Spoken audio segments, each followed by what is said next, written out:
মায়া যদি ঠিক না থাকে তাহলে তো জাতি এগুতে পারবে না, ধ্বংস হয়ে যাবে। কারণ আমাদের পুরুষতান্ত্রিক সমাজে নারীদেরকে এত কষ্ট করতে হয়, ঘরে বাইরে সংগ্রাম করতে হয়। আপনারা জানেন আমাদের গড় আয়ু বেড়েছে, কিন্তু আমাদের জটিলতা অনেক বেড়েছে, অনেক রোগ বালাই বেড়েছে এবং চিকিৎসা অত্যন্ত ব্যয়বহুল। একটা ক্যান্সার হলে একটা ফ্যামিলি ধ্বংস হয়ে যায়।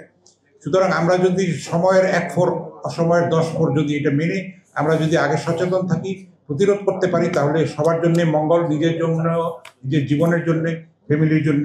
কারণ এত ব্যয় বহুল বহন করা কোনো ফ্যামিলির পক্ষে সম্ভব না এবং দিন দিন চিকিৎসা ব্যয় বেড়ে যাচ্ছে এবং বাড়তেই থাকবে হয়তো।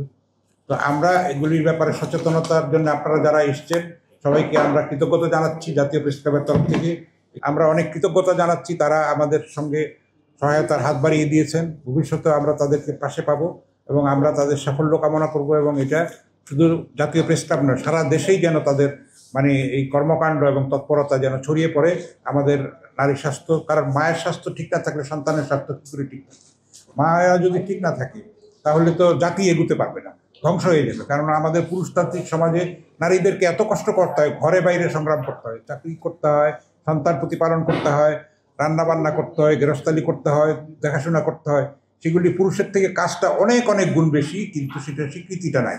আমরা চাইবো যে সেই সমান অধিকারের সত্যিকার অর্থেই বৈষম্যমুক্ত একটা পরিবার, বৈষম্যমুক্ত একটা সমাজ, বৈষম্যমুক্ত একটা দেশ প্রতিষ্ঠা হবে, সেটার অঙ্গীকার আমরা করতে চাই। আমরা পুরুষ জাতির পক্ষ থেকে আমরা আগের আমাদের সেরকম সামন্ততান্ত্রিক যে ঘেরাটোপ এবং যেই মাইন্ডসেট, সেটা থেকে বেরিয়ে এসে আমরা সত্যিকারের মানুষ হিসাবে তাদেরকে যেন ট্রিট করতে পারি, সেটার একটা সূচনা হোক। আপনাদের সবাইকে অনেক ধন্যবাদ।